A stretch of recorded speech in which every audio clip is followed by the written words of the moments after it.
Guys, nakasalang na tong Raider FI. So for tuning siya, ang gamit niya dito is A-Racer RC Mini X na racing ECU.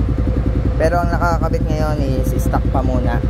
Tignan natin kung ilang horsepower siya sa stock at ko-compare natin after maremap. Tignan natin kung merong talagang magandang epekto. Ngayon naka Benworks power pipe siya. So diretso na tayo ng tuning.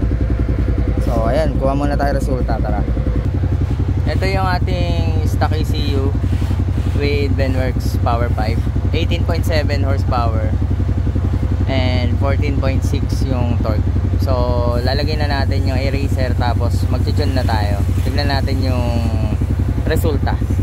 Guys, all set na tayo. So naisalpak na natin dito is A-Racer Mini X. Naka-setup na rin tayo AF2 hanggang ayan, sa wideband sensor.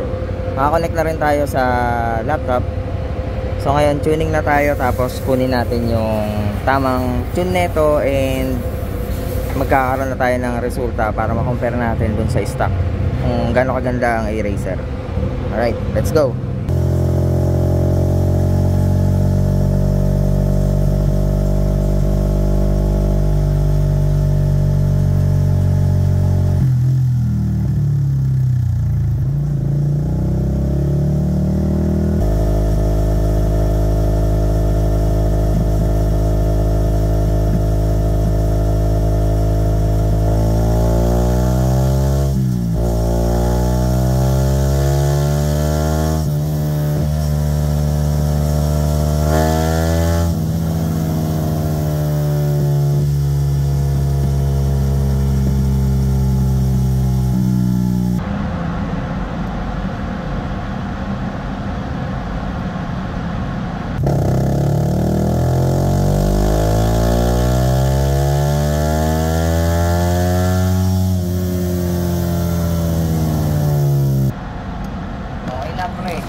Okay, ito yung resulta natin ng A-Racer Mini X.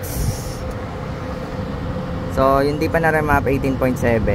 So, hindi pa na-tune. O yung stock ECU 18.7. Tapos 19.6 horsepower yung racing ECU. So, 15 yung torque from 14.6. Nakita natin na meron siyang gain. At yung ating graph is mas maganda nung na-tune na. Pero anong benefits nung A-Racer sa performance? Napakalaki guys. Dahil itong pinapakita na horsepower na to, ito yung high RPM lang o yung 100% TPS. Sa A-Racer kasi pinong-pino ang tuning yan. From low, mid hanggang 100% TPS o pinakatodo ng piga mo.